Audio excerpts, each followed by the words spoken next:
දිට්ටෝ සුළුකුණාටුවෙන් හානියට පත් පොළොන්නරුව පුදූර් ඇල ප්‍රතිසංස්කරණය කර ජනතා අයිතියට පත් කිරීමේ අවස්ථාවට කෙමිනුයි නියෝජ්‍ය අමාත්‍යවරයා මෙම අදහස් පළ කළේ.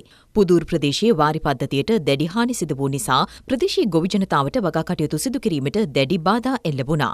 පුදූර් ඇල ප්‍රතිසංස්කරණය වෙනුවෙන් වාරි මාර්ග දෙපාර්තමේන්තුව රුපියල් ලක්ෂ 45ක වැය කර තිබෙනවා. පුදූර් මාර්ගය පිළිසකර කිරීම සඳහා රුපියල් මිලියන 100ක් වෙන් කර ඇති බවයි නියෝජ්‍ය අමාත්‍යවරයා වැඩිදුරටත් සඳහන් කළේ. මේ නිර්මිතය මෙත අපි ඉක්මනින්ම වතුර දෙන්න තමයි මේ හදලා තියෙන්නේ. මිලියන 45ක් වෙන් කරලා තියෙනවා. ලස්ස 450ක් වෙන් කරලා තියෙනවා මේ නිර්මිත එක කොන්ක්‍රීට් කරලා ඒ අවශ්‍ය විදියට හදන්න. ඊට පස්සේ ලක්ෂ 1000ක් වෙන් කරලා තියෙනවා පාර හදන්න. විපතකටපත් වෙච්ච එක ඇත්ත එක ස්වභාවික විපතක්. ඒ ස්වභාවික විපතෙන් අනාථ අපිට අහිමි වෙච්ච දේ සියල්ල අපි ලබා දීලා තියෙනවා. සමහර අයට අහිමි වුණ දෙයට වඩා දෙයක් ලැබිලා තියෙනවා. එයාගේ ජීවිතයේ ඒ තිබුණු තැනට වඩා හොඳ තැනකට ගන්න තමයි අපි උත්සාහ ගනිමින් ඉන්නේ.